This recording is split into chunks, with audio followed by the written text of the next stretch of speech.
ನಮಸ್ಕಾರ ಸ್ನೇಹಿತರೆ, ಇಂದು ನಿಮಗೆ ಒಂದು ನಿಜವಾದ ಕಥೆ ಹೇಳ್ತೀನಿ.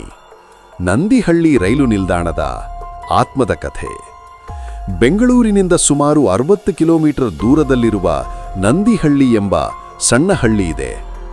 ಒಂದು ಕಾಲದಲ್ಲಿ ಅಲ್ಲಿ ರೈಲು ನಿಲ್ದಾಣ ಇತ್ತು. ಆದರೆ ಕಳೆದ 25 ವರ್ಷಗಳಿಂದ ಅದು ಸಂಪೂರ್ಣ ಬಿಟ್ಟು ಹೋಗಿದೆ. ಕಿಟಕಿಗಳು ಒಡೆದಿವೆ, ಬೋರ್ಡ್ ಕಳೆದು ಹೋಗಿದೆ ಮತ್ತು ಪ್ಲಾಟ್ಫಾರ್ಮ್ನಲ್ಲಿ ಹುಲ್ಲು ಬೆಳೆದಿದೆ.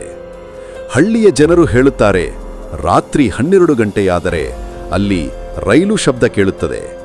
ಆದರೆ ಆ ಸಮಯದಲ್ಲಿ ಯಾವ ರೈಲಿಲೂ ಹಾದು ಹೋಗೋದಿಲ್ಲ.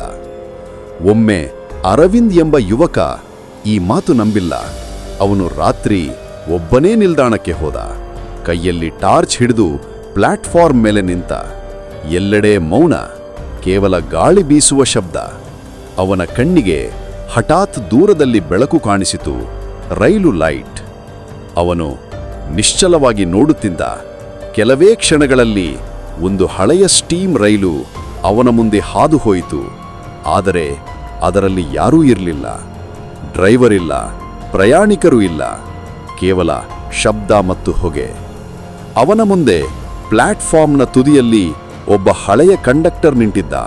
ಕೈಯಲ್ಲಿ ಲ್ಯಾಂಟರ್ನ್ ಹಿಡಿದು ಕಣ್ಣುಗಳು ಹೊಳೆಯುತ್ತಿದ್ದವು. ಅವನು ನಿಧಾನವಾಗಿ ಹೇಳಿದ, ರೈಲು ಹೋಗಿದೆ ಮಗನೇ, ಆದರೆ ಪ್ರಯಾಣಿಕರು ಇನ್ನೂ ಕಾದಿದ್ದಾರೆ. ಅರವಿಂದ್ ಬೆಚ್ಚು ಬಿದ್ದ. ಓಳೋಕೆ ಯತ್ನಿಸಿದರೂ ಕಾಲುಗಳು ಅತ್ತೇ ಇರಲಿಲ್ಲ. ರೈಲು ಶಬ್ದ ನಿಧಾನವಾಗಿ ಮಾಯವಾಯಿತು. ಬೆಳಗ್ಗೆ ಹಳ್ಳಿಗರು ಅರವಿಂದನನ್ನು ನಿಲ್ದಾಣದ ಹತ್ತಿರವೇ ಅಸಹ್ಯ ಸ್ಥಿತಿಯಲ್ಲಿ ಕಂಡರು. ಆ ದಿನದಿಂದ ಅವನು ಮಾತಾಡಲಿಲ್ಲ, ಆಹಾರ ತಿನ್ನಲಿಲ್ಲ. 3ನೇ ದಿನ ಸತ್ತನು. ಇಂದಿಗೂ ನಂದಿಹಳ್ಳಿಯ ಜನರು ಹೇಳುತ್ತಾರೆ, ರಾತ್ರಿ 12 ಗಂಟೆಗೆ ಆ ನಿಲ್ದಾಣದ ಹತ್ತಿರ ಹೋದ್ರೆ ಹಳೆಯ ರೈಲು ಶಬ್ದ ಕೇಳುತ್ತದೆ ಮತ್ತು ಕಂಡಕ್ಟರ್ನ ಆತ್ಮ ಲ್ಯಾಂಟರ್ನ್ ಹಿಡಿದು ಪ್ಲಾಟ್ಫಾರ್ಮ್ನಲ್ಲಿ ನಿಂತಿರ್ತಾನೆ.